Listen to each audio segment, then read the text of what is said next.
Bonjour à tous, bienvenue donc à ces rendez-vous d'affaires pour la présentation de l'appel à projet d'aide à l'investissement pour la décarbonation du maritime. Donc nous sommes ensemble pour la journée. Nous commençons donc par la présentation via ce webinaire d'1 h 30. Donc cette journée donc est organisée en partenariat avec Armateurs de France, le GICAN, l'Union des ports de France, Evolen et les pôles mers. Et nous avons le plaisir donc de recevoir l'ADEME qui va vous présenter cet appel à projet. Donc, juste quelques mots pour introduire cette journée. Donc, en ce qui concerne le webinaire, donc l'objectif, c'est vraiment de présenter les modalités de l'appel à projet, les critères d'éligibilité et les attentes donc, des financeurs. Donc, pour information, vous êtes en mode écoute seule, donc vous ne pouvez activer ni micro ni caméra. Donc, voilà, si vous avez des questions, vous avez une boîte à questions. Donc, vous n'hésitez pas à les indiquer et nous les retranscrirons, Sébastien, mon collègue et moi.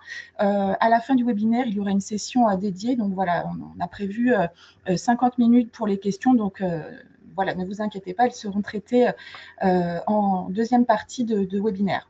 Donc, la présentation vous sera envoyée certainement dans la journée, donc ça pas de souci également. Et donc, pour vous indiquer également que le webinaire est enregistré et voilà qu'il vous sera également disponible dans les prochains jours sur notre chaîne YouTube et relayé certainement par les partenaires de l'événement. Et je passe la parole à mon collègue Sébastien qui va vous parler donc de l'après-midi avec les rendez-vous B2B. Merci Anaïs et bonjour à toutes et à tous. Je suis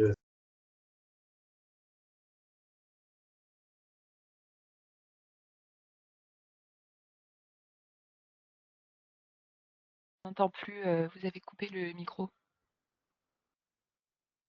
On n'entend plus Sébastien. Est-ce que c'est bon là le son? Oui, c'est bon. Ok. Non, il y a un écho. Voilà, donc oui, juste simplement vous préciser donc cet événement est adossé donc avec une plateforme de B2Match qui est ouverte jusqu'au 5 mai jusqu'à 18 h. Voilà quelques conseils peut-être pour bien utiliser cet outil.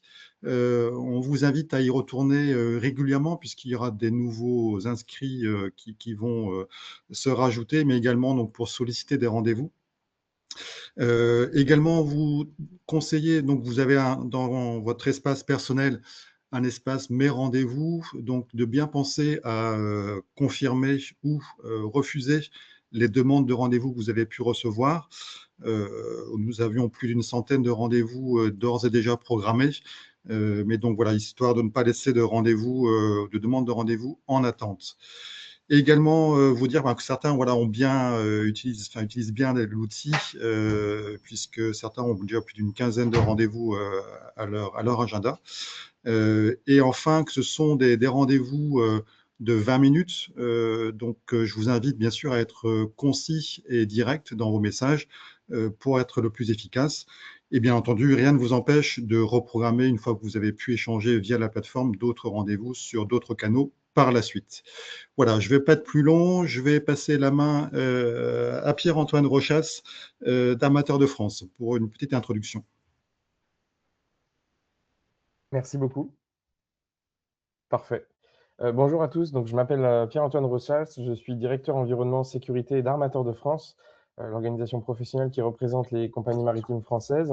On va rapidement vous introduire donc avec le GICAN et l'UPF l'historique un peu de cette initiative de flécher les revenus de l'ETS pour permettre le lancement de cet appel à projet qui vous sera largement mieux présenté que nous par l'ADEME.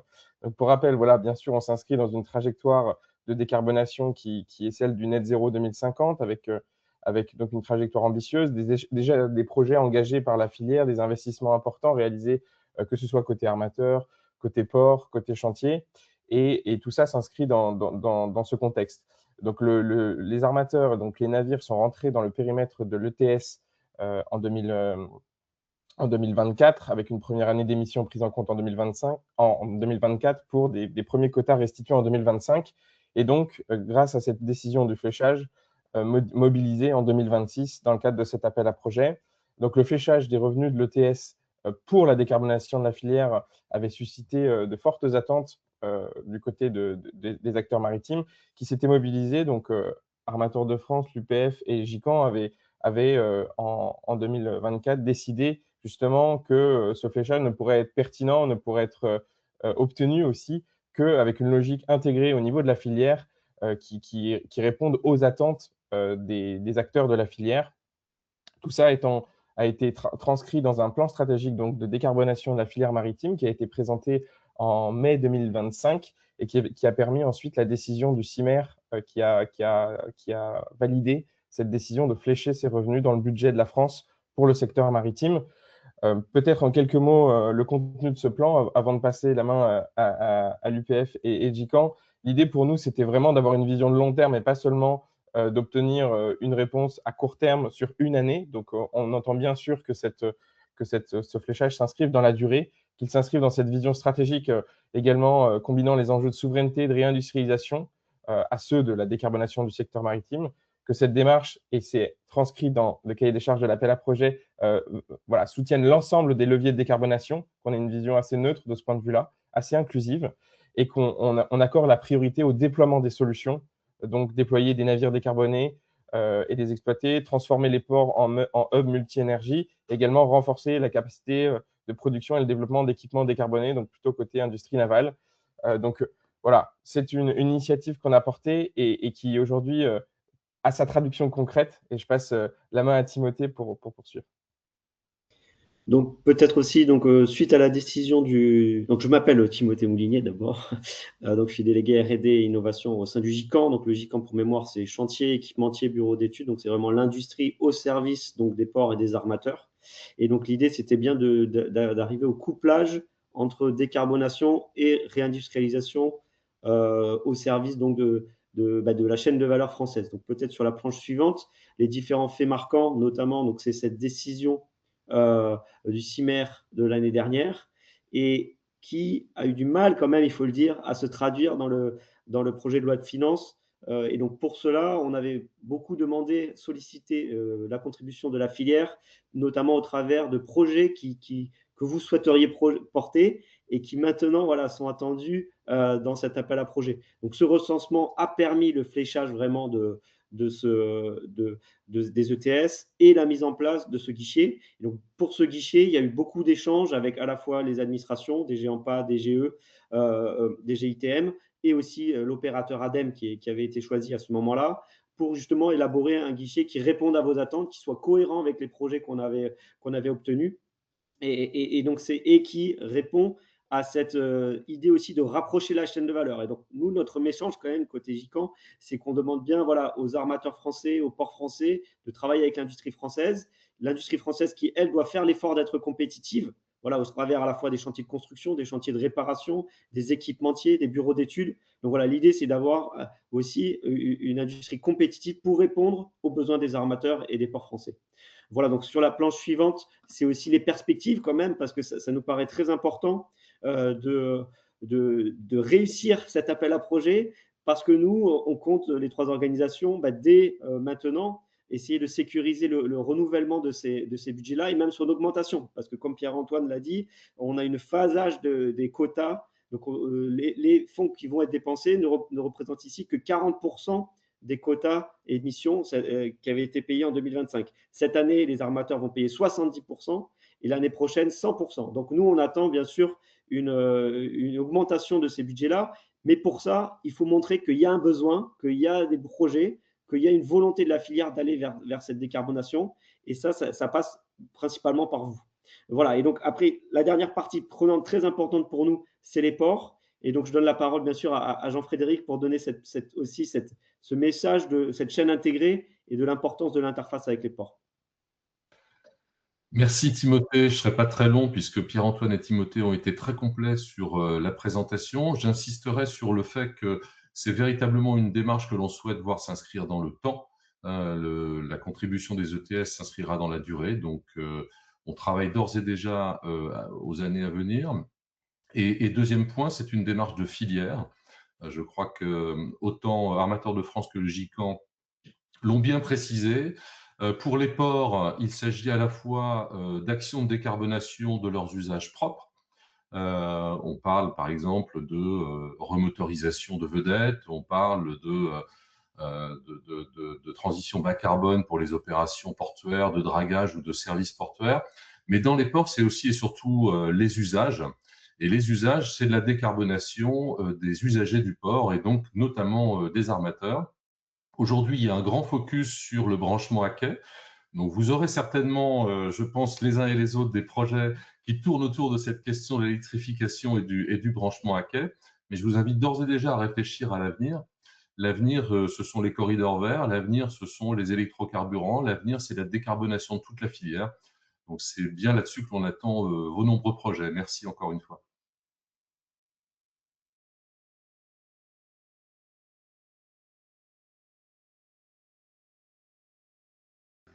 Merci à tous les trois. Et du coup, je vais passer la parole à Alexandra, si vous voulez bien partager votre écran. Très bien. Mais alors, par contre, je suis de nouveau plus autorisée à partager. Vous pouvez me redonner l'autorisation? Sans problème, je viens de le faire. Hop. Normalement, c'est bon. C'est bon, oui.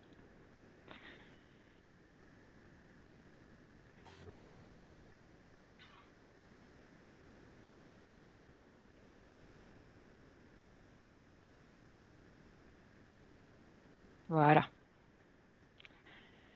Donc, normalement, vous voyez mon écran. C'est parfait, merci. Très bien. Donc, on a le plaisir de vous présenter l'appel à projet aide à l'investissement pour la décarbonation du transport et des services maritimes à 2 voies ce matin. Moi-même, Alexandra Taninec, je suis chef de projet financement au sein du service financement et pilotage des programmes de l'ADEME. Donc, c'est le service qui pilote cet appel à projet. On va participer aux instructions, on va se répartir les rôles. Du côté de mon service, on s'occupera des aspects plus administratifs, juridiques, financiers, commerciaux, etc., liés au dossier qu'on va recevoir. Et donc, on travaillera en binôme avec notamment mon collègue Antoine, que je laisse se présenter. Bonjour, Antoine Le Béfaud. Donc, moi, je suis ingénieur sur les thématiques maritimes et fluviales au service transport et mobilité de l'ADEME. Donc, plus particulièrement en charge dans le cadre des instructions de cet appel à projet, des sujets techniques et de déploiement. Voilà, donc pour rentrer dans le vif du sujet, cet appel à projet, il couvre vraiment un spectre large sur le maritime. Il est ouvert depuis le début du mois et il y a une unique relève qui est prévue le 6 juillet 2026. Donc après cette date, l'appel à projet sera fermé, vous ne pourrez plus déposer de dossier de demande d'aide. Donc l'appel à projet, il est doté de 60 millions d'euros environ. Et il a pour objectif de soutenir le déploiement de navires, d'équipements, de solutions et d'infrastructures portuaires qui permettent la décarbonation du transport et des opérations de services maritimes. Donc, vous avez peut-être déjà lu le cahier des charges, vous avez remarqué qu'il y a 3 thématiques bien différentes qui sont incluses dans cet appel à projet.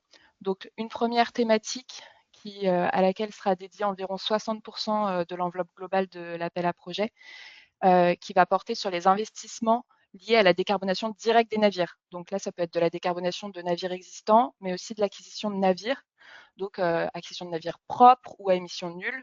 Donc ça, c'est des définitions qui sont données dans le cahier des charges et qui viennent des régimes d'aide européens qu'on utilise dans le cadre de cette AAP. Ça peut être aussi une acquisition d'un navire plus efficace sur le plan énergétique par rapport au scénario contrefactuel qui se produirait sans l'obtention d'une aide. Donc, l'acquisition d'un navire de même taille, même fonction, mais avec un moteur standard, un navire standard. Ensuite, on a une thématique 2 qui porte sur des investissements industriels pour la décarbonation des navires, à laquelle sera dédié environ 20% de l'enveloppe de l'AAP. Donc là, on va pouvoir aider la création et l'extension de chantiers navals ou d'usines et de lignes de production d'équipements. Également aussi du développement de moyens de production innovants pour des navires bas carbone, des équipements liés à la décarbonation du transport et des services maritimes, et des investissements qui visent à réduire l'impact environnemental de ces processus de production. Et enfin, une thématique 3 qui porte sur les investissements portuaires pour la décarbonation des navires. Elle aussi sera dotée d'environ 20% de l'enveloppe de l'AAP. Et donc là, on va pouvoir aider des investissements dans des infrastructures et des équipements portuaires d'avitaillement de navires en carburant alternatif ou par exemple des infrastructures d'alimentation électrique à quai. Et je vais laisser mon collègue Antoine vous détailler un petit peu plus le type de projet attendu et les porteurs attendus par thématique. Oui, merci Alexandra. Donc, concernant la thématique 1, sont attendus en exemple de projet des installations sur navires existants d'une solution de propulsion vélique, incluant le cas échéant des équipements associés, mais aussi les solutions de routage ou de pilotage énergétique. Des projets de remotorisation de navires existants vers des systèmes de propulsion 100% électriques ou hybrides électriques, ou utilisant des carburants alternatifs bas carbone. Des projets visant à l'amélioration des performances hydrodynamiques ou aérodynamiques de navires existants. Des projets d'amélioration de l'efficacité énergétique des systèmes embarqués du navire, y compris les raccordements à quai. Des projets d'acquisition ou d'affrètement de navires propres ou à émissions nulles ou plus efficaces sur le plan énergétique par rapport au scénario contrefactuel. Par exemple, une acquisition d'un navire à propulsion vélique et électrique. Concernant les porteurs de projets attendus, il y a des acteurs économiques donc du secteur privé ou du secteur public, notamment propriétaires de navires, armateurs, affréteurs de navires long terme, collectivités portant les investissements. Concernant les dépenses éligibles en fonction des types de projets présentés. Alors, concernant l'acquisition de navires propres ou à émissions nulles, ou de navires qui ne sont ni propres ni à émissions nulles, mais qui sont plus efficaces sur le plan énergétique. Vous verrez tous ces détails dans le cahier des charges. Ça peut paraître un petit peu compliqué, mais c'est quand même important ces notions-là et vous avez tous les détails dans le cahier des charges.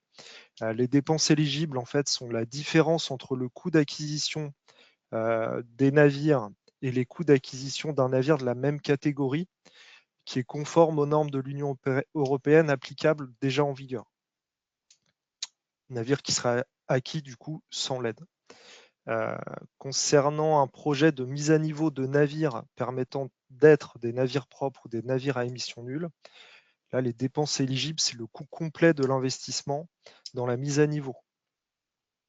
Concernant l'amélioration de l'efficacité énergétique de navires existants, les dépenses éligibles, c'est la différence entre les coûts de l'investissement et les coûts du scénario contrefactuel qui se produirait en l'absence d'aide.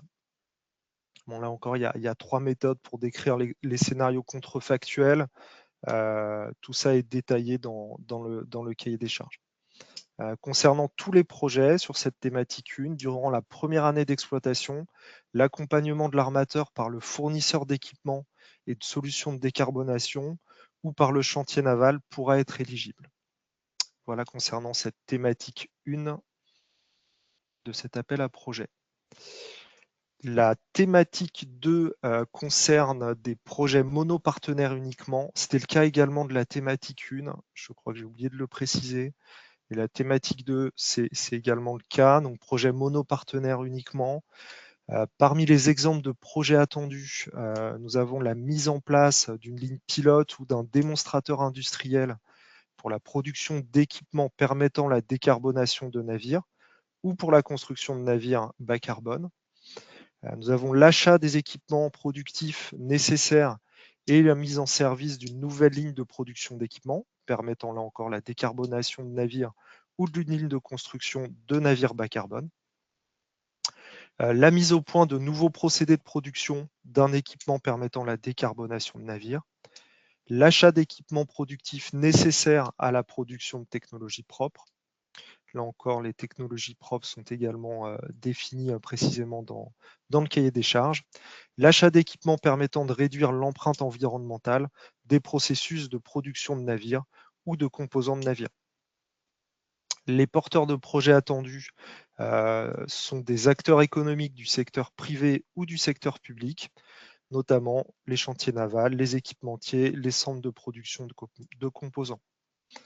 Concernant les dépenses éligibles en fonction des types de projets, donc sur les créations ou extensions de chantiers navals ou d'usines ou de lignes de production d'équipements, Les dépenses éligibles sont les coûts d'investissement dans les actifs corporels et incorporels. Et pour les PME, y compris les coûts ponctuels non amortissables, directement liés à l'investissement et à sa mise en place initiale sur une période de 2 ans.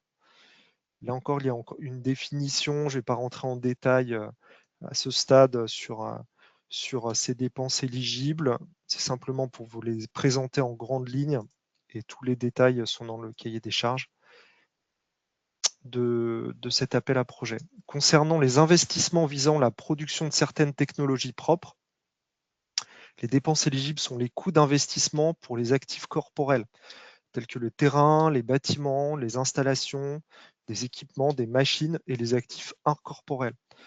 Par exemple, les droits de brevet, les licences, outre droits de propriété intellectuelle.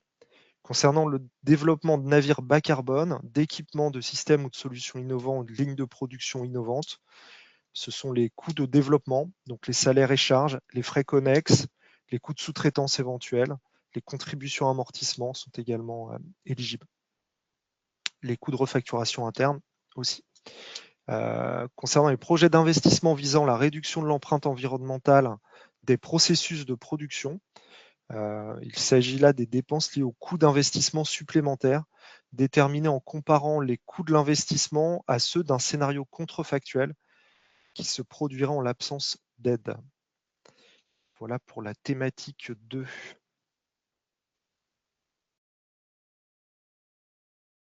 Alors, concernant la thématique numéro 3, donc sur la thématique numéro 3, ce sont des projets monopartenaires ou consortiums, mais les consortiums sont limités à 3 partenaires maximum. Parmi les exemples de projets attendus, nous avons des projets de construction, de remplacement, modernisation ou extension des infrastructures portuaires qu'on va lister en suivant, dès lors qu'elles contribuent directement à la décarbonation des navires. Donc il s'agit bien d'infrastructures dont le but est la décarbonation des navires.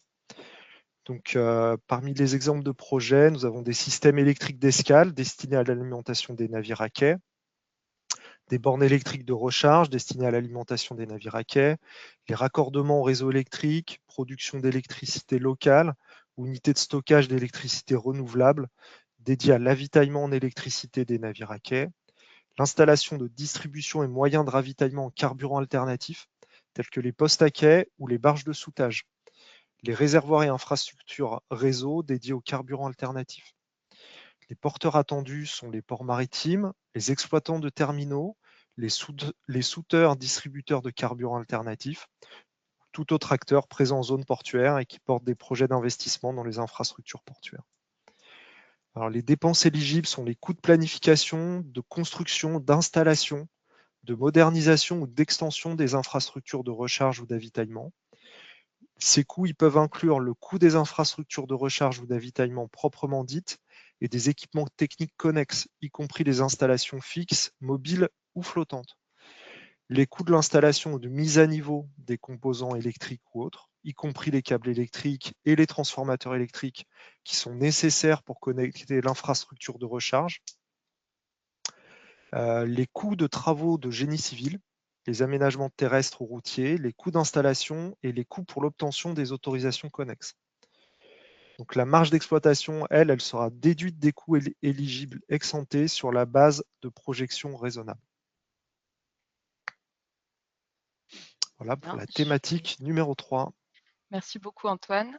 Je reprends la main sur les critères d'éligibilité à cet appel à projet. Alors là, on vous encourage vraiment à lire dans le détail le cahier des charges pour être sûr que vous respectez bien les critères et que vous n'allez pas préparer un dossier qui est assez lourd pour rien. Voilà, ce qu'on a mis en rouge, c'est déjà le premier point, c'est qu'il faut vraiment respecter l'objet de l'appel à projet, donc bien connaître cet appel à projet et puis respecter les délais, bien sûr. Tout dossier qui serait déposé hors délai ne pourra pas être accepté. Au niveau du montage du projet, vous avez peut-être noté les montants minimums de coût total du projet, qui sont de 300 000 € minimum pour des projets portés par une PME et 1 million d'euros minimum pour des projets portés par une grande entreprise. Donc ça, Antoine l'a déjà dit, pour les thématiques 1 et 2, les projets doivent être monopartenaires, ça veut dire un seul demandeur d'aide.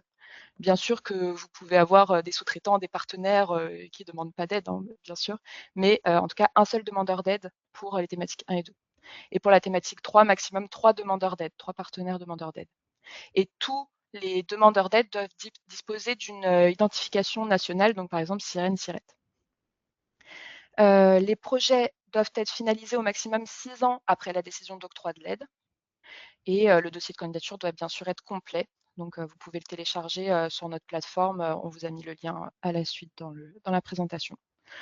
Au niveau des critères techniques, bon, bien sûr, le respect des thématiques qu'on vient de vous présenter.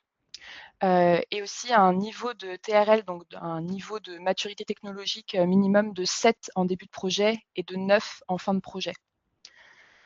Au niveau environnemental, bien sûr, respecter les normes environnementales maritimes dans leur ensemble, mais également prouver que votre projet ne cause pas un préjudice important du point de vue de l'environnement. C'est le principe DNSH qui est, qui est demandé dans tous les régimes d'aide européens.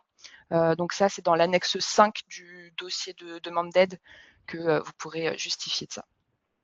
Au niveau juridique, il faut que chaque structure qui demande une aide soit éligible à recevoir des aides publiques. Donc notamment, il ne faut pas faire l'objet d'une procédure collective en cours et ne pas avoir le statut d'entreprise en difficulté au sens de la réglementation européenne. Donc ça, c'est l'annexe 7 du dossier de demande d'aide qui va vous permettre de diagnostiquer si vous n'êtes pas dans ces cas-là.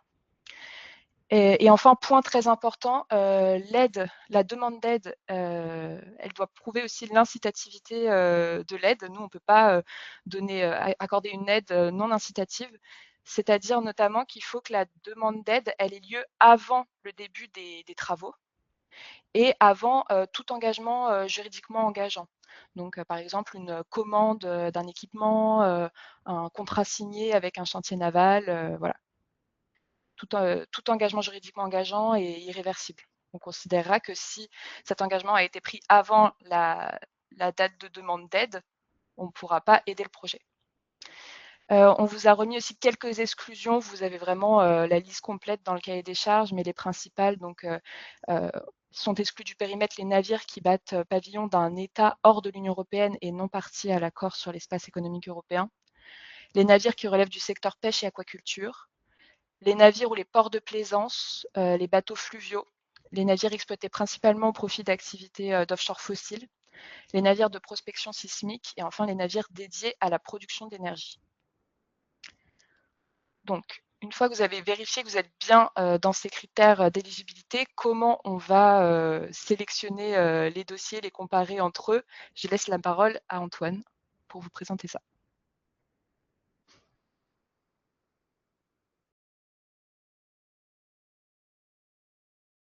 Antoine?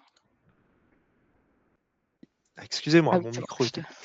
t'entendais. Donc les critères de sélection, les projets seront notés sur un total de 100 points, répartis de la manière suivante: 45 points sur l'efficacité environnementale du projet, donc la quantité de CO2 évitée sur une période définie comparée aux autres projets, 15 points, sous total de 15 points, et le gain en CO2 en pourcentage par rapport au scénario de référence, pour un sous-total de 30 points.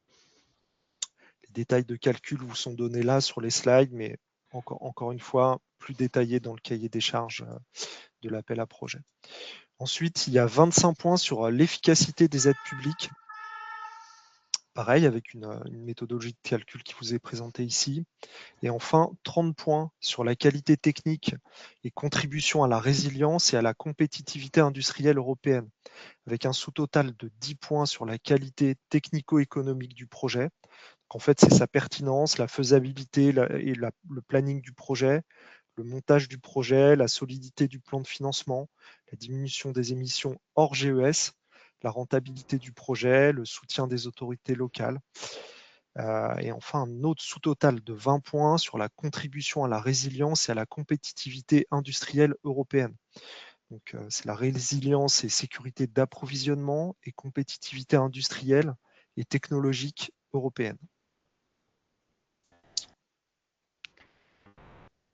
Merci Antoine. Je reprends la main sur les modalités d'aide de cette AAP.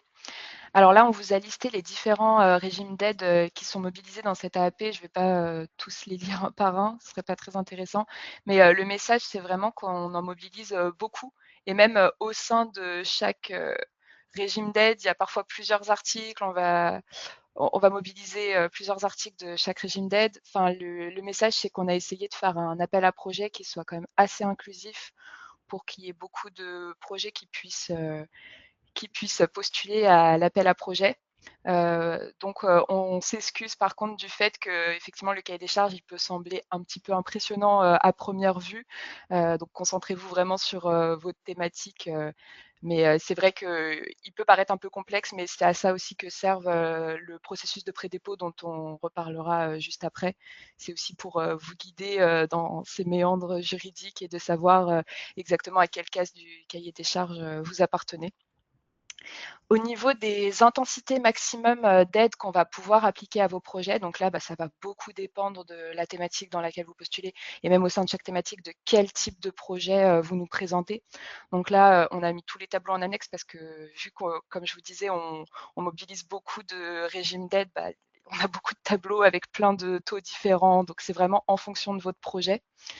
En tout cas, pour tous les projets, il y aura un montant d'aide maximale. On a fixé un plafond de 6 millions d'euros, que ce soit pour un projet ou pour une même entreprise, y compris ses affiliés. Donc, si une entreprise dépose plusieurs projets, elle ne pourra pas bénéficier d'un montant d'aide de plus de 6 millions d'euros.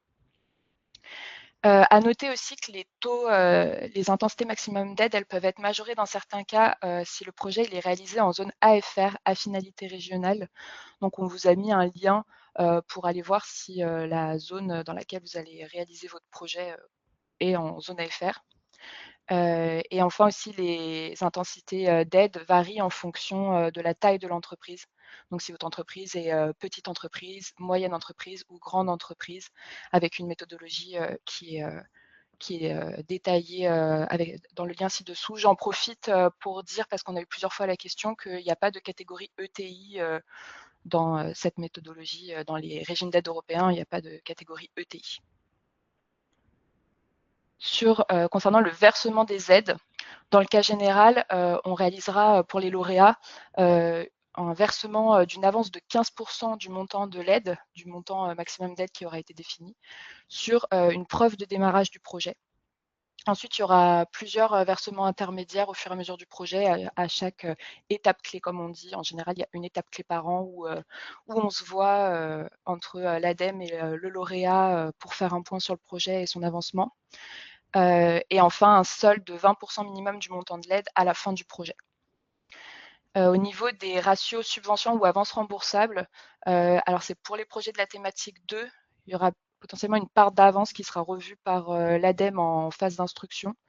Et le remboursement de ces avances remboursables est déclenché par l'atteinte d'un seuil de succès qui est défini lors de la phase de contractualisation de l'aide pour les lauréats. Et le montant des échéances de remboursement, il intègre un taux d'actualisation qui est basé sur le taux de référence qui est fixé par la Commission européenne à la date de la décision d'octroi des aides et qui est majoré de 100 points de base. Au niveau du déroulement du processus, donc là, on est à l'étape de pré-dépôt et dépôt jusqu'au 6 juillet 2026. Donc, comme je vous le disais, là, on vous propose de faire des pré-dépôts au moins 2 semaines avant que vous déposiez votre dossier complet sur notre plateforme. Cette réunion de pré-dépôt, elle a vraiment vocation pour nous à vous orienter, à vous conseiller et à vérifier aussi l'adéquation, la bonne adéquation de votre projet avec notre appel à projet. Pour pas que vous passiez trop de temps à faire un dossier si vraiment on voit qu'il y a un gros critère qui fait que votre projet n'est pas éligible.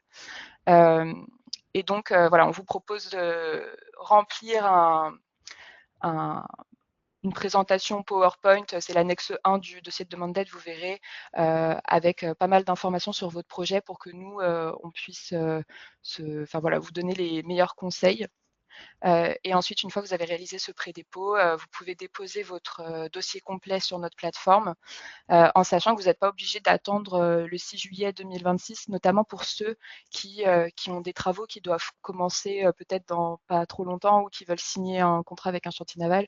Bah, vous pouvez déposer dans les prochaines semaines si vous le souhaitez.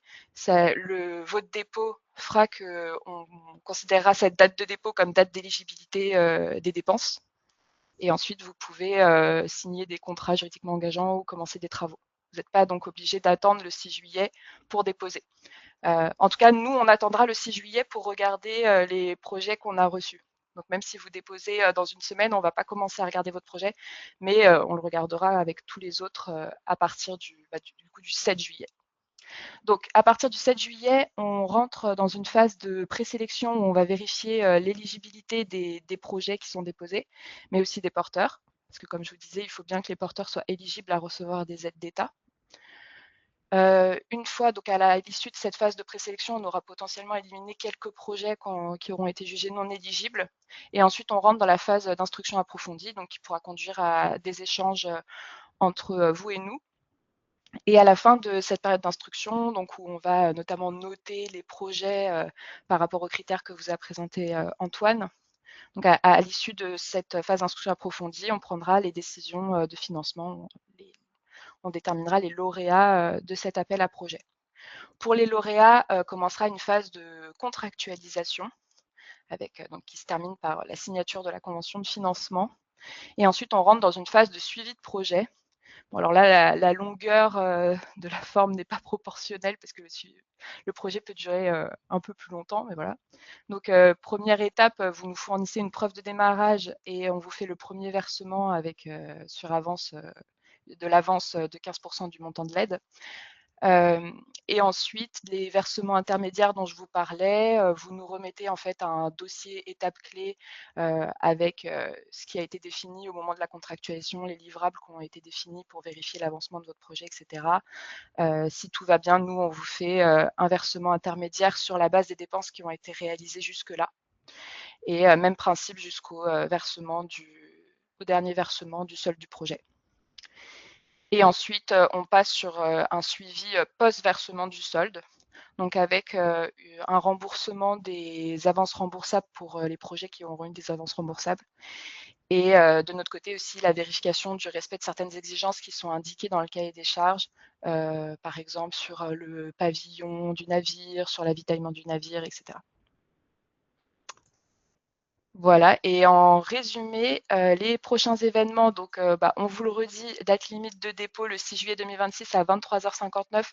On vous conseille vraiment de viser un dépôt pour 2 jours avant, parce qu'on n'est pas à l'abri de certains soucis informatiques, etc., qui vous empêcheraient de déposer le 6 juillet. Et après, nous, une fois qu'on est le 7 juillet, on peut vraiment plus rien faire pour vous si vous n'avez pas pu déposer votre dossier. Donc vraiment essayez de viser un petit peu, de vous y prendre un peu en avance et sachez aussi que vous pouvez créer votre dossier sur notre plateforme en mode brouillon. Donc le créer déjà quelques semaines en avance, commencer à charger vos premières annexes qui sont prêtes, etc. au fur et à mesure. Et voilà. Donc sur le processus, alors je répète, le processus de pré-dépôt, donc vous remplissez une présentation synthétique du projet sur le modèle de l'annexe 1 qui est disponible sur notre plateforme Agir. Et vous planifiez du coup un échange avec nous en prenant contact avec nous à cette adresse aap.navire@adem.fr. Donc je répète aussi que cette réunion, il vaut mieux qu'elle ait lieu au moins 2 semaines avant le dépôt final pour que vous preniez en compte nos remarques et nos conseils. Et enfin, pour le dépôt final, vous le déposez sous forme électronique via la plateforme Agir. Donc voilà, notre adresse mail pour toutes vos questions, pour les prises de contact, pour planifier les réunions de pré-dépôt. Toute l'équipe qui travaille sur cet appel à projet a accès à cette boîte mail.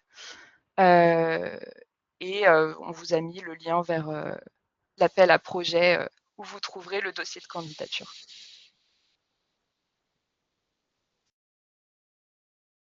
Voilà. Merci pour votre attention. Et donc, cette présentation vous sera envoyée ensuite. Et comme je vous disais, en annexe, déjà, vous avez quelques définitions qui sont aussi données dans le cahier des charges. Et les intensités d'aide maximale qui, pareil, apparaissent aussi dans le cahier des charges. Vous voyez, il y a beaucoup de taux en fonction des cas. Merci beaucoup, Alexandra. Du coup, je vais reprendre le partage d'écran. Hop. Très bien. Merci. Je vais passer la parole à Pierre qui va vous parler rapidement de l'accompagnement des pôles mères et ensuite on passera à la séquence de questions-réponses si ça vous va. Bonjour à tous, merci Anaïs, merci Alexandra et Antoine pour cette présentation très claire de ce dispositif ADEME. Maintenant on comprend mieux comment ça fonctionne. Je suis donc Pierre Marlinge du pôle mer Méditerranée et je vais m'exprimer au nom des 2 pôles de compétitivité. Le pôle mer Bretagne-Atlantique et le pôle mer sont 2 des 50 pôles de compétitivité qui existent en France. Nos credos, c'est la mer, l'économie bleue, et nos régions, c'est toutes les façades maritimes françaises, évidemment. C'est toi qui tourne les pages ou c'est moi? C'est bon. Voilà. Donc, c'est quoi les pôles mer? C'est un écosystème unique. À nous deux, on réunit, enfin, à ces 2 pôles, on a à peu près 500 membres chacun. Donc, c'est 1000 acteurs, donc des grands groupes, des PME, des startups, et puis des acteurs de la recherche et un autre collège qu'on appelle écosystème avec des consultants, des banquiers qui s'intéressent à l'économie bleue. On est présent sur toute la chaîne de valeur du maritime, depuis les architectes jusqu'aux armateurs, en passant par les ports, les chantiers, les équipementiers. On accompagne des entreprises sur des projets qui peuvent être français, qui peuvent être aussi régionaux, mais qui peuvent être aussi européens. Et évidemment, on a des partenariats avec les plus grands acteurs du domaine comme GICAN et CMF. On a accompagné plusieurs centaines de projets, plus de 1200 depuis qu'on existe, qui drainaient près de 2 milliards de fonds de R&D. Et voilà, on est spécialisé dans l'innovation maritime avec 2 axes transverses que sont la transition énergétique et la transition numérique. Et évidemment, on aligne notre politique sur celle des priorités publiques, dont la décarbonation aujourd'hui. Le pôle, qu'est-ce qu'il peut faire pour l'ensemble des acteurs? C'est évidemment une aide au montage des projets. Aujourd'hui, l'AP dont il est question, il est bien identifié. Ça peut être aussi une aide sur le financement, une relecture argumentée via tout un réseau d'experts, et puis des mises en relation avec les bons partenaires. Alors, sur cet appel à projet, la plupart des thématiques, on l'a vu, sont monopartenaires, mais ça peut être des mises en relation entre les offreurs des solutions et puis des end-users. Enfin, on propose un processus de labellisation qui est le même pour les 2 pôles. D'ailleurs, on participe l'un pour l'autre et l'autre pour l'un. Un processus qu'on appelle processus de labellisation et qui finalement est un vrai booster pour une vraie clé de succès pour les financements, puisque près de 80% des projets qu'on accompagne, qu'on a labellisés, reçoivent un financement dès la première année. Voilà, donc n'hésitez pas à nous rejoindre, n'hésitez pas à nous solliciter. Sur la planche suivante, vous avez les contacts. Alors, côté pôle mer Bretagne, il y a une adresse générique qui est DAS2 avec plein d'acteurs. Et côté dans le groupe, c'est mon adresse. Côté pôle mer Méditerranée, c'est mon adresse que vous pouvez retrouver avec je me mettrai en relation, le cas échéant, avec mes collègues des ports et infrastructures notamment. Voilà, merci à tous. Merci beaucoup, Pierre. Donc, je vous propose de passer à la séquence questions-réponses. Il y en a pas mal, donc on va démarrer tout de suite.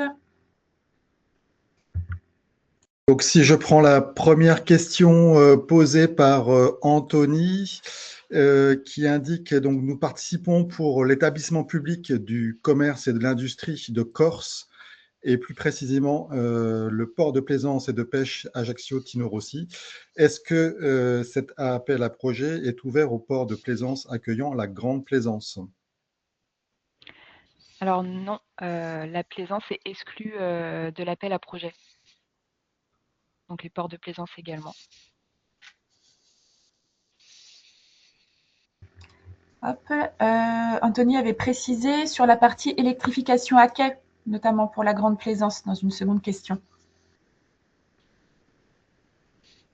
Oui, donc ça, c'est effectivement la thématique la thématique 3 portuaire, pour laquelle la plaisance est également exclue, y compris la grande plaisance.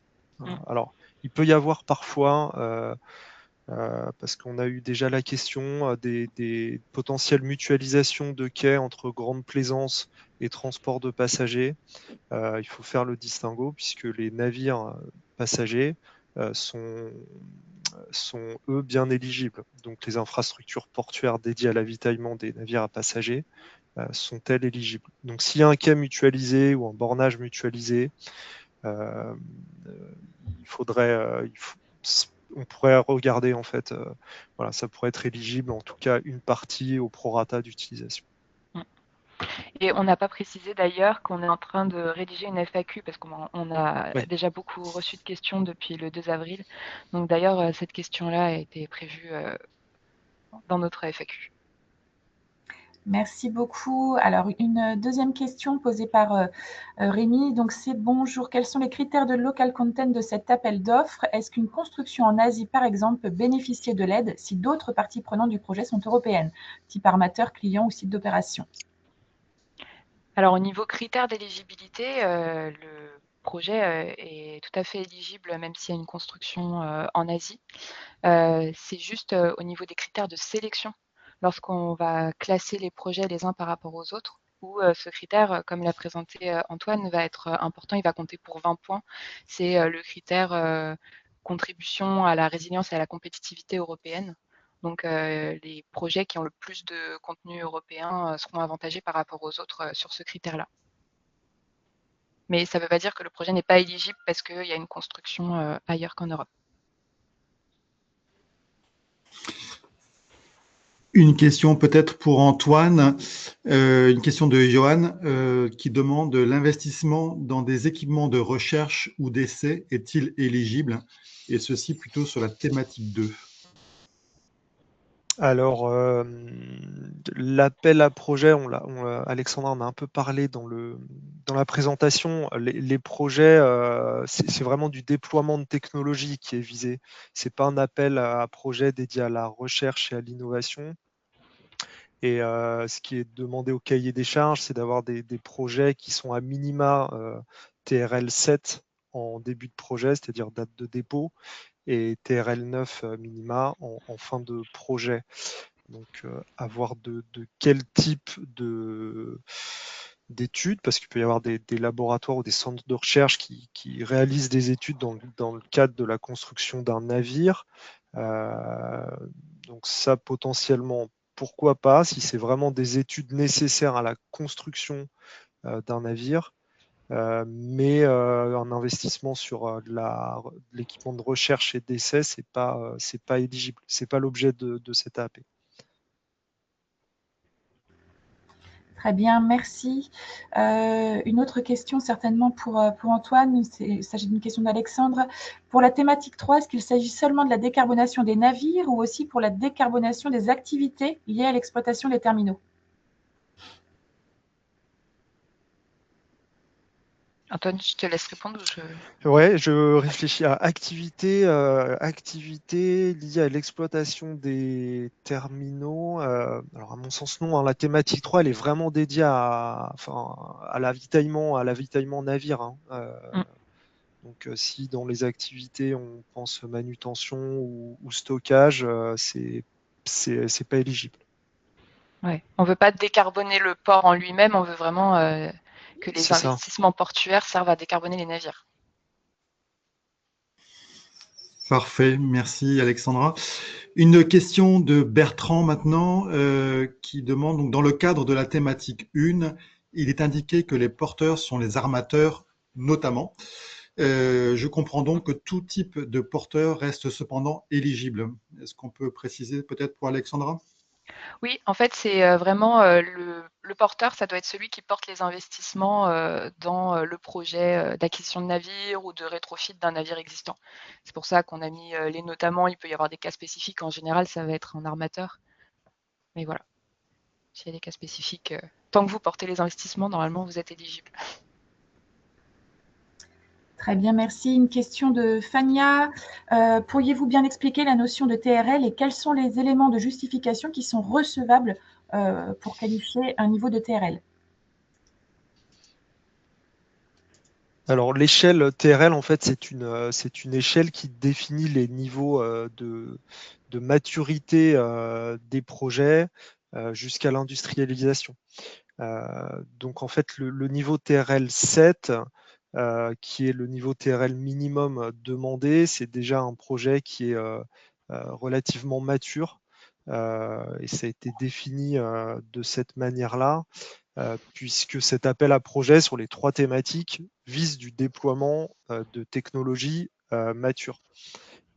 Et la définition du niveau de TRL, c'est sur déclaration du porteur du projet ou par exemple, si un porteur de projet vise à équiper son navire en solution pour décarboner son navire, l'équipementier qui va fournir les solutions va pouvoir lui fournir le niveau d'échelle TRL que nous vérifierons, nous, dans le cadre de l'instruction du projet déposé. Très bien, merci Antoine. Je pense qu'encore une autre question peut-être qui vous concerne. C'est Léo qui la pose. Bonjour, les investissements industriels sur des nouvelles lignes industrielles sur des matériaux bas carbone, composites ou autres, sont-ils éligibles?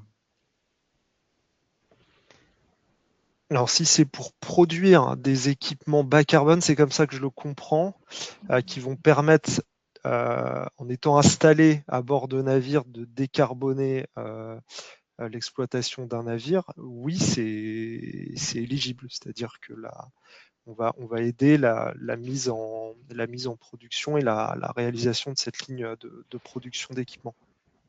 Si c'est bien le sens de la question, mais moi je l'ai compris comme ça. Alexandra, je ne sais pas si c'est comme ça que tu Oui, moi je l'ai compris aussi Ouais, comme ça. Et de toute façon aussi, pour tous ceux qui n'ont pas eu une réponse assez personnalisée ou qui n'ont carrément pas eu de réponse parce qu'on n'aura peut-être pas le temps de traiter toutes les questions, vous pouvez nous contacter à l'adresse mail qu'on vous a mise tout à l'heure. Absolument, merci. Donc une question plutôt juridique. Est-ce que cela ne concerne que la partie travaux? Donc il y a une petite explication. Donc la personne qui demande a déjà un AMO, MOE pour l'électrification des quais, mais n'aura pas lancé à la date de remise de l'AAP les DCE travaux et n'aura pas choisi l'entreprise. Est-ce qu'ils peuvent pour autant être éligibles? Alors ça, peut-être qu'on verra au cas par cas au moment du pré-dépôt, parce que nous, il faut vraiment effectivement qu'on voit qu'on ait bien une bonne compréhension du niveau de maturité du projet. Effectivement, si on est trop en amont et qu'on n'a pas, enfin, le dossier ne va pas contenir des données assez fiables pour que nous, on puisse les challenger en termes de, enfin, vous avez vu, il y a des critères de sélection qui prennent en compte il y a un gros impact des tonnes de CO2 évitées. Donc, si on est vraiment sur du pré-projet où les données ne sont pas encore bien figées, c'est pas équitable par rapport à des projets qui ont, eux, des données un peu plus matures et figées. Donc ça, on regarde plutôt au moment du pré-dépôt à quel niveau de maturité est le projet et si on peut considérer que c'est suffisant pour postuler à l'AP ou non. Antoine, je ne sais pas si tu voulais compléter là-dessus. Oui, c'est ça, surtout si un DCE, de ce que je comprends, n'est pas encore bouclé, ça veut dire qu'on est quand même un petit peu loin même d'avoir des offres potentielles des entreprises qui vont réaliser les travaux. Donc déjà, nous, juste pour calculer les montants d'aide éligibles, Oui, aussi. c'est compliqué. Très bien, merci. Une question de Pauline. Dans le cadre de la thématique 3, un contrat de subvention signé avec Cinéa dans le cadre de l'appel à projet UE AFIF est-il considéré comme un engagement juridique engageant? Et il y a une question complémentaire de Pauline. Et là-dessus, je remonte. Hop. Et également, donc, dans le cadre de la thématique 3, les études AMO, etc., sont-elles des dépenses éligibles? Donc, deux questions de Pauline. Alors, pour le financement, je ne suis pas experte de qu'est-ce qui est financé dans le cadre de cet appel à projet européen. Mais s'il y a déjà eu peut-être que pour répondre à cet appel à projet, il fallait enfin que à l'issue, peut-être pendant la phase de contractualisation, s'ils ont été lauréats, il fallait signer des commandes ou des choses engageantes. Donc là, effectivement, on considérera que c'est plus incitatif de notre côté. Mais sinon, si c'est à voir peut-être là plutôt au cas par cas, il faudrait échanger avec cette personne et détailler un petit peu ce que contient ou pas le dossier de demande d'aide Cinéa. Et les engagements aussi qui sont pris, enfin, s'il y a déjà un contrat signé avec Cinéa, voir quels engagements ont été pris, si nous on considère que c'est du juridiquement engageant.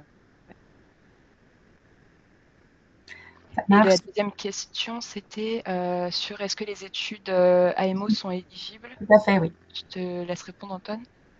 Oui, alors effectivement, sur l'éligibilité des études, il y a une limite en fait entre des études qu'on considère comme des études très amont qui vont plutôt aider le porteur de projet à faire un choix entre différents équipements, différentes technologies, et ce choix en fait, il n'est pas d'ailleurs forcément lié aux souhaits de décarbonation, aux objectifs de décarbonation.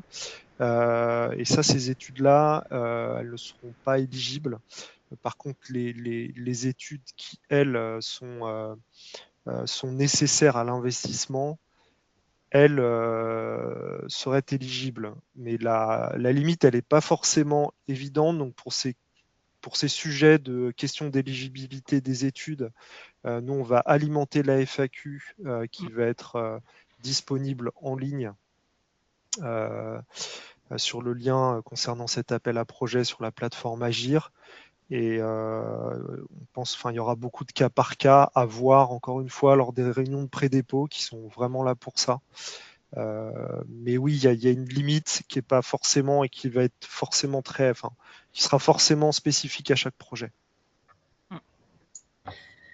Ça marche, merci. Une nouvelle question de Rémi. Peut-on envisager de déposer un dossier pour un projet encore en phase d'appel d'offres? Ouais, C'est vrai qu'on avait c'est déjà ça. eu la question. Et ça rejoint un petit peu la question qu'on a eue précédemment sur des investissements sur des infrastructures portuaires. Alors, c'est compliqué parce que là encore, si c'est en cours d'appel d'offres, nous, concernant tous les critères de montant d'aide et de qu'est-ce qui est éligible en termes de dépenses, vu que l'appel d'offres est en cours, en fait, il n'y a pas de marché. Donc, on n'a pas de pièces, en fait. C'est que du prédictif, quoi. Donc, on n'a pas de pièces concrètes pour lesquelles analyser ce projet. Voilà. Mais encore une fois, à voir en fonction des projets, du niveau de maturité du projet. Et, voilà. Mais ça risque d'être compliqué, notamment pour statuer sur la maturité du projet, quoi. Ouais. Après, enfin, aussi, ce qui va être important, c'est bien de nous donner la date à laquelle doit être prise la décision sur cet appel d'offres. C'est vrai que c'est déjà rassurant si cette date de décision, elle est pendant notre phase d'instruction, comme ça au moins, même si au moment du dépôt, on ne sait pas encore si cette entreprise va remporter cet appel d'offres, on le saura un peu plus tard en phase d'instruction. Parce que sinon, nous, le risque, c'est aussi d'attribuer une aide à un projet qui finalement ne va pas remporter l'appel d'offres, et donc on aura gelé de l'argent pour ce projet que finalement on ne versera jamais, qui aurait pu profiter à un autre projet. Donc bon, pour nous, on considère que ça reste quand même éligible, mais que potentiellement il serait moins bien noté sur le critère de maturité qui est notamment présent dans la note sur la qualité technico-économique du projet. Très bien, merci Alexandra. Une question de Mathieu, deux questions, voire même plusieurs questions, Anaïs prendra la suite. Premièrement, donc, pouvez-vous revenir sur le montant de 6 millions d'euros maximum par entreprise et ses filiales? Et ensuite, y a-t-il un pourcentage des montants de dépenses qui seront remboursés ou subventionnés? Alors, donc pour le plafond de 6 millions d'euros d'aide, En fait, ce qu'on va faire, c'est donc on va déjà commencer par classer les projets selon les critères qu'on vous a donnés. Et après, on va distribuer les aides en fonction de ce classement. Et donc, on va calculer les aides à chaque fois sur la base des dépenses éligibles. On va appliquer l'intensité d'aide que vous trouverez voilà, dans les tableaux en annexe. Si en appliquant cette intensité d'aide, on tombe par exemple sur 8 millions d'euros, bah, on va baisser on va ramener l'aide à 6 millions d'euros maximum. Cette règle, elle a été mise en place pour éviter qu'il y ait voilà, un énorme projet, par exemple, qui soit le mieux classé, mais qui du coup prenne toute l'enveloppe et qui ait qu'un seul lauréat ou que 2 lauréats dans l'appel à projet. On voulait quand même voilà, avoir plusieurs lauréats au sein de cet appel à projet. Et, et également, donc, c'est à la fois par projet, donc il y aura une limite par projet, et pour une entreprise qui déposerait, par exemple, 4 projets différents, bah, pareil, on plafonnera pour qu'elle n'obtienne pas plus de... Si elle est lauréate pour plusieurs projets, parce qu'elle est très très bien classée sur chacun de ses projets, on plafonnera pour qu'elle n'ait pas plus de 6 millions d'euros d'aide en tout. Donc, y compris ses affiliés, voilà, ça veut dire qu'on va regarder les entreprises qui sont liées entre elles et on considérera que toutes les entreprises liées sont une même entreprise qui ne pourra pas bénéficier de plus de 6 millions d'euros d'aide. Très bien, c'est très clair, merci. Je continue sur les questions de Mathieu. Si nous déposons le dossier dans les 2-3 prochaines semaines et signons un contrat de construction avant juillet, est-ce que cela sera compatible ou faut-il attendre juillet pour signer? C'est bon, si vous avez déposé, à partir du moment où vous avez vraiment déposé votre dossier, vous verrez, vous recevrez un accusé de réception de notre plateforme par mail, un accusé de réception automatique qui dira on vous confirme on considère que votre dossier est complet. Et à partir de ce moment-là, vous pouvez signer des choses, engager des travaux. C'est vraiment cette date de dépôt de dossier qui fait foi. Par contre, on nous a demandé aussi, est-ce que ça peut être la date du pré-dépôt? Non, c'est vraiment la date de dépôt officielle du dossier complet sur notre plateforme. Très clair, merci Alexandra. Une question de Rachel. Bonjour Rachel. Donc, concernant l'acquisition de navires pour une collectivité publique, y compris autorité portuaire publique pour de l'investissement portuaire, le passage habituel par un appel d'offres n'est donc pas requis? Par un appel d'offres pour sélectionner le navire? Bah, Si c'est la procédure habituelle, Antoine, je te laisse. En fait, nous, on ne va pas s'intéresser à la procédure d'achat du navire. Si c'est un porteur de projet public, il est soumis aux règles des marchés publics.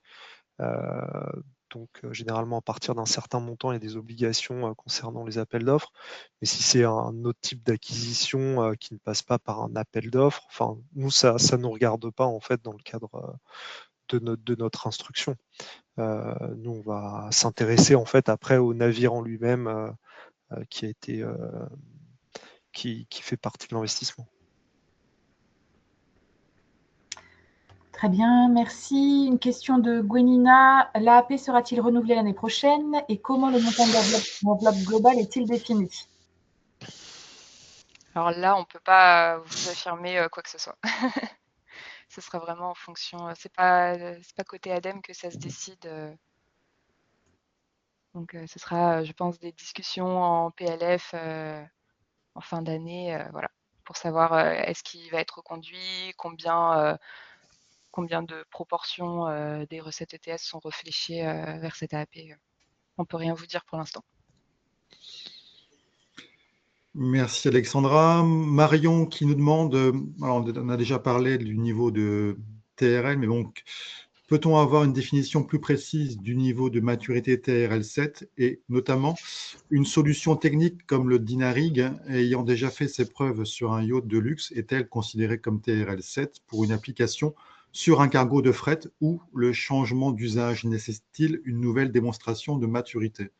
Peut-être Antoine?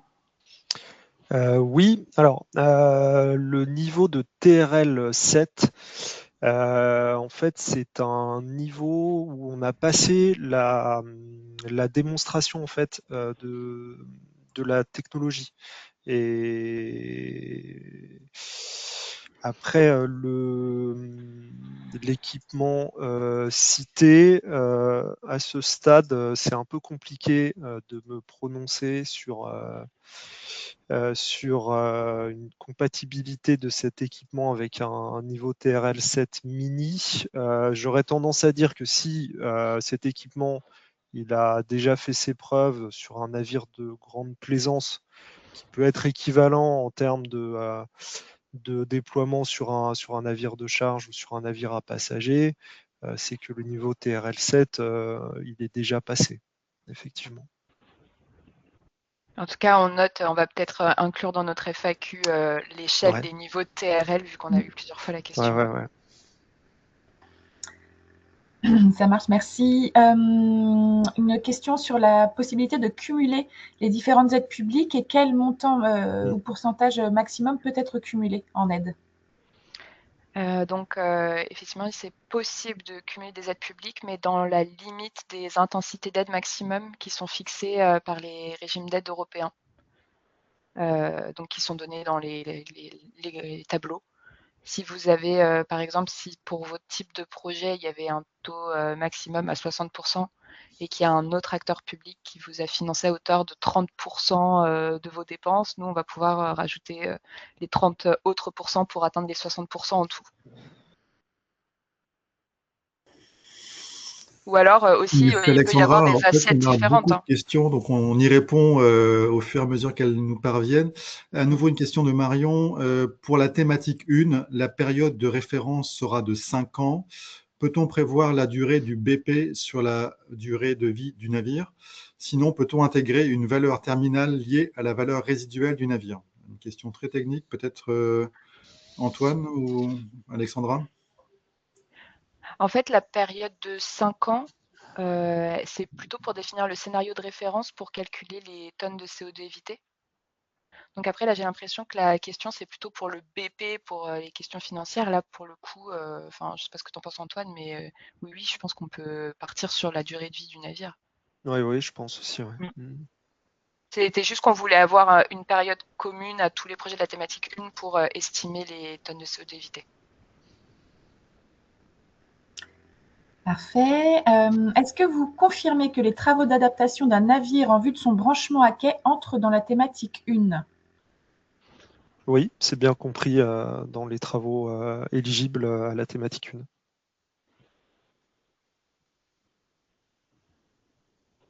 1. La suivante.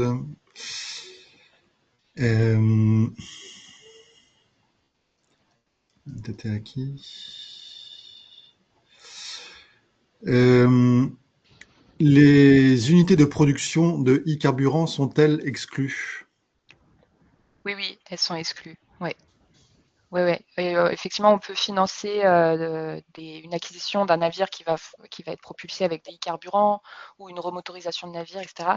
Par contre, les usines de production de e-carburant, elles ne seront pas financées via cette AAP.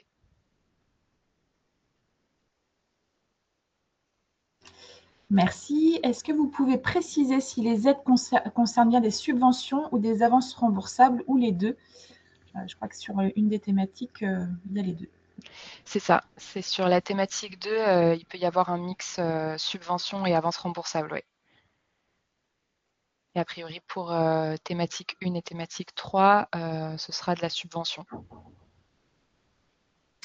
Une question de Maximilien. Est-ce que les dépenses de personnel, par exemple suivi des travaux, sont éligibles?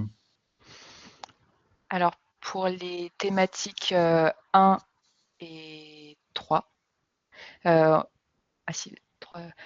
la thématique 1, non, parce que vraiment là, on veut financer du coût d'investissement.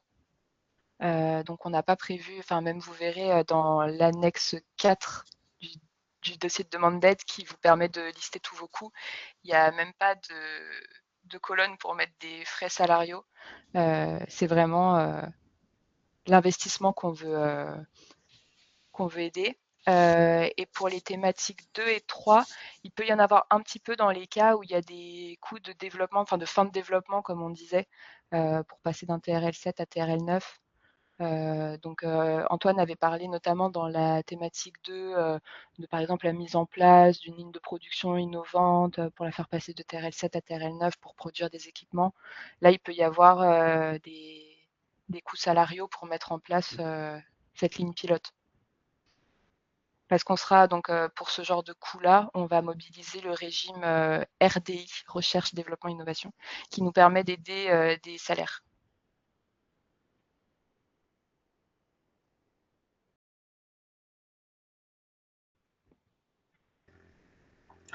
Excusez-moi, il y a beaucoup de questions. On essaye de les concaténer. C'est pas, il y en a beaucoup.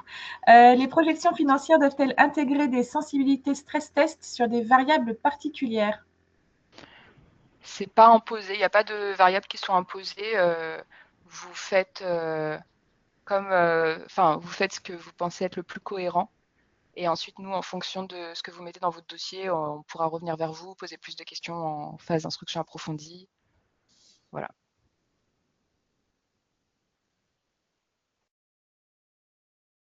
Merci Alexandra. Alors du coup, j'ai perdu le fil parce que vous imaginez pas ici en back-office, il faut jongler avec un fil de questions qui s'alimente constamment et on est obligé de remonter. Voilà.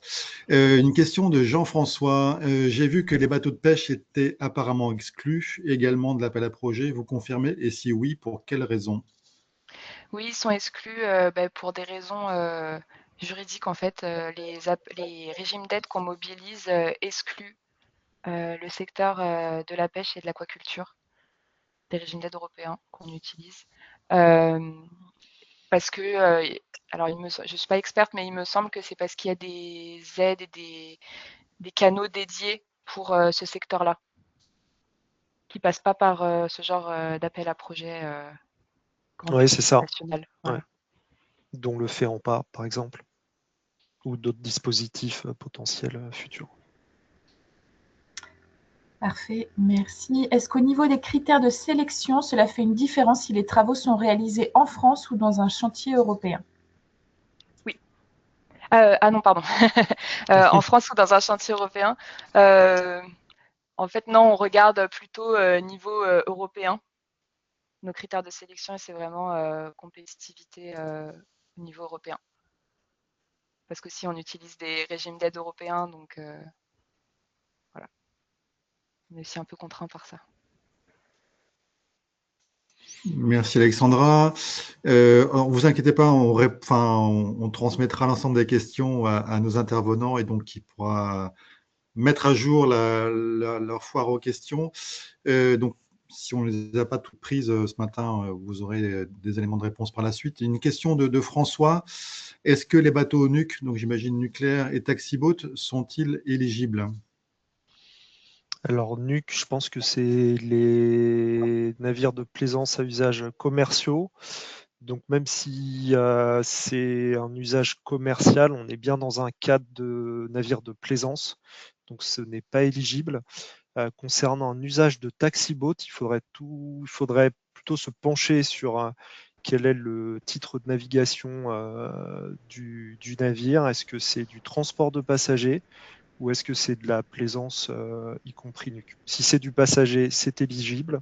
Si c'est de la plaisance, même y compris plaisance nuc, ce n'est pas éligible. Parfait, merci beaucoup. Je vais regrouper quelques questions d'éligibilité. Il y a une question sur l'éligibilité des voiliers de course et leur instrumentation de pilotage. Et une autre, est-ce que l'électrification à quai des ports fluviaux est éligible? Voilà, donc course au large et électrification à quai des ports fluviaux. Alors, course au large, je vais peut-être prendre cette question. On est dans la plaisance, donc ce n'est pas éligible. Ports fluviaux. Ça dépend des cas. C'est ça dépend des cas. Parce qu'il y a des ports fluviaux qui ont aussi qui sont sur les deux domaines en fait, fluvial et maritime. Donc pour leur partie maritime, oui, ils sont éligibles. Voilà.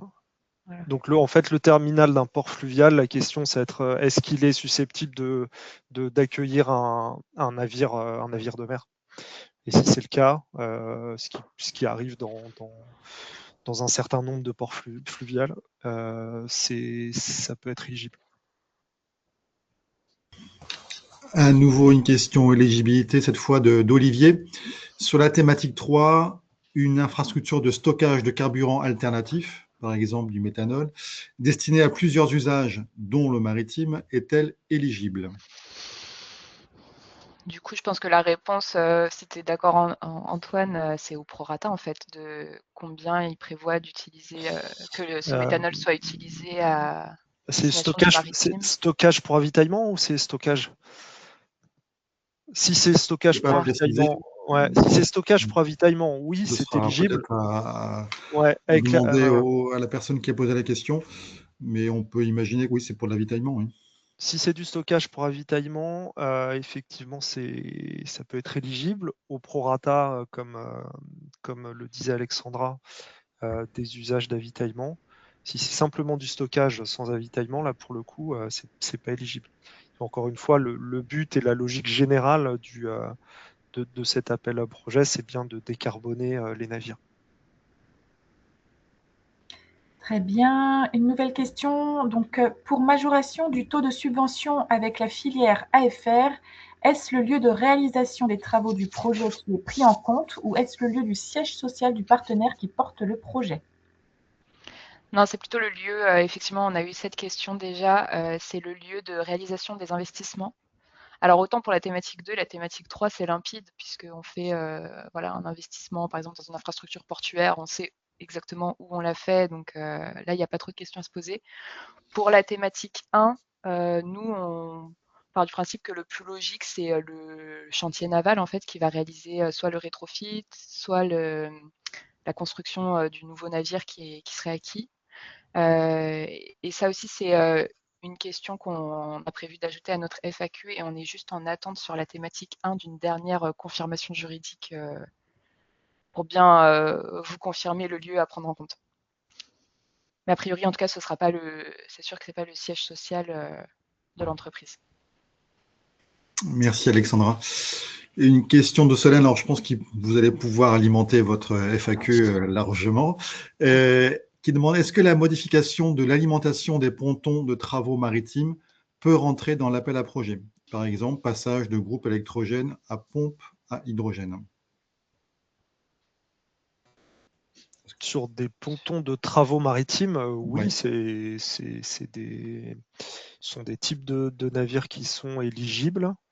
Oui, et ce type de travaux peut être éligible. Ouais.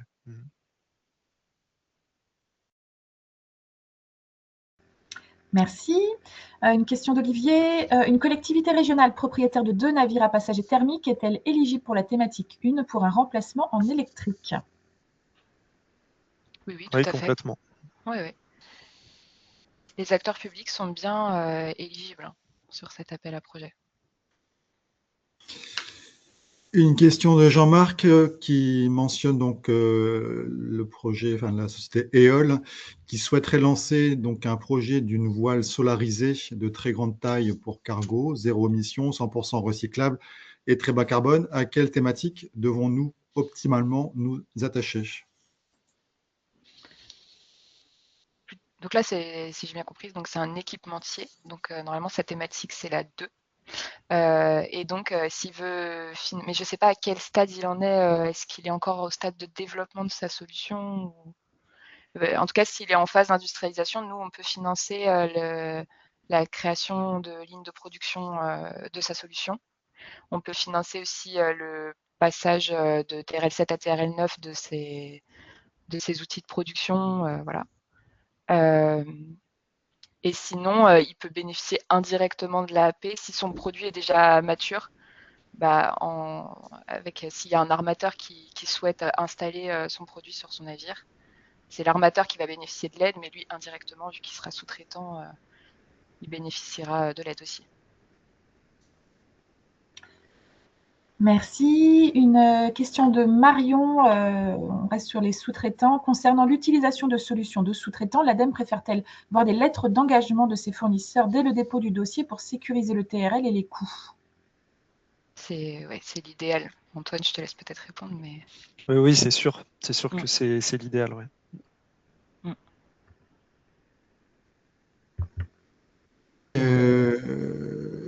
Une question de Damien. Les technologies de nettoyage robotisé de coques sont-ils éligibles sur la thématique 2 en investissement de chaîne de production? Et même question sur la production de coatings innovants et des accessoires robotisés de leur mise en œuvre. oui, Alors, Antoine, sur ce type de technologie, oui, ce serait éligible sur la thématique 2, puisque voilà, après, il faudrait bien consolider le dossier sur les gains énergétiques qui concernent l'utilisation de cette solution, enfin induits par l'utilisation de ces solutions. et donc on répète aussi que ces solutions, elles doivent être minimum TRL 7 en début de projet. Parfait. Question de Laurent. Dans la thématique 1, comment doit-on justifier le prix du scénario contractuel? Une offre comparative du chantier naval à qui l'armateur compte acheter le navire plus efficace sur le plan énergétique suffit-elle? Antoine, je ne sais pas si tu veux répondre, mais pour moi, oui. Oui, à mon sens, oui. C'est ça. Ouais, le même chantier naval qui fait voilà, une cotation pour un navire de même catégorie qui respecte les normes actuelles en vigueur. Merci Alexandra. Pierre qui demande des équipements et logiciels permettant la rétro-ingénierie des chantiers pour du refit, par exemple hybridation ou électrique, sont-ils éligibles? Donc équipements et logiciels. Donc, des Équipements et logiciels qui seraient nécessaires pour réaliser des projets de modification de chantier. En sachant donc que ces modifications de chantier permettraient de, par exemple, construire des navires bas carbone ou ça. Hein. Ouais. J'imagine, oui.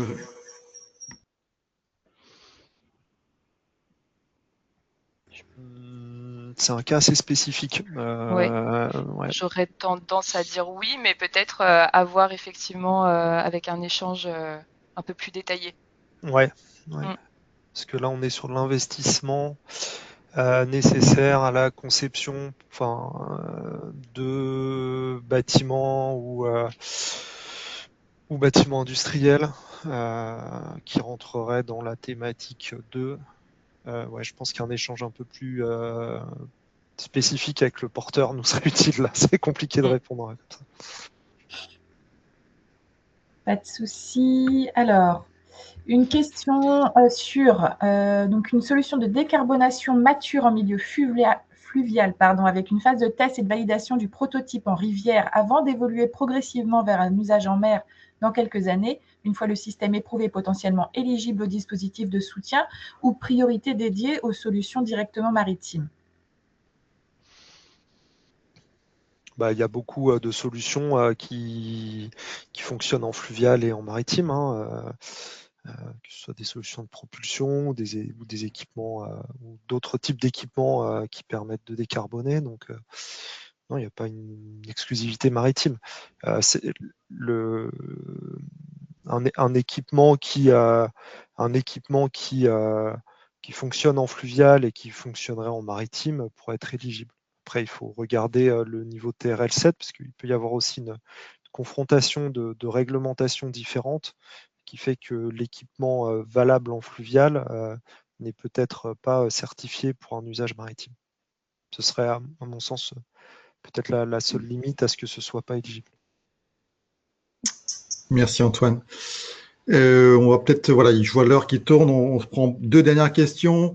Margot qui demande pour la note d'efficacité environnementale, la comparaison se fait avec tous les autres projets éligibles à l'appel à projet ou seulement avec les projets éligibles sous la même priorité? Oui, sous la même thématique, effectivement. On n'a pas dû le préciser, ça. Mais Oui, oui, c'est vrai. effectivement, on ne va pas comparer des projets navires avec des projets ports. On fait au sein d'une même thématique. Merci. Qu'entend-on par études et services de conseil sur des questions liées à la protection de l'environnement? Alors c'est une sous-section du régime d'aide protection de l'environnement qu'on va utiliser notamment. Enfin, on vous a dit que l'accompagnement pendant la première année d'exploitation d'un navire avec un nouvel équipement ou alors d'un nouveau navire pouvait être éligible à cette AAP. Et donc on utiliserait en fait cette sous-section du régime d'aide pour aider ces dépenses-là. Très bien, très clair. Merci beaucoup. Il nous reste beaucoup de questions. Donc, ce qu'on vous propose, c'est de s'en tenir là parce que ça fait beaucoup de questions posées. Si ça vous va, Antoine et Alexandra, on vous transférera les questions qui restent à traiter, hein, pour que vous puissiez faire peut-être des réponses avec les emails des personnes. Voilà, parce que sinon, on en a encore pour un petit moment. Et on arrive au terme de ce webinaire. Donc, il me reste à vous remercier et je passe la parole à Sébastien pour le mot de la fin. Oui, simplement pour vous indiquer que la plateforme voilà, est bien ouverte encore quelques jours.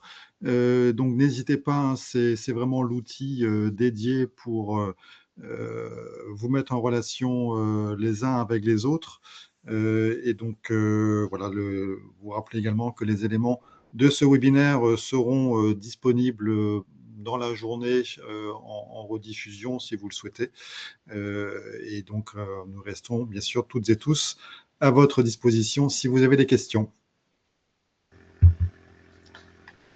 Timothée, peut-être un mot de conclusion?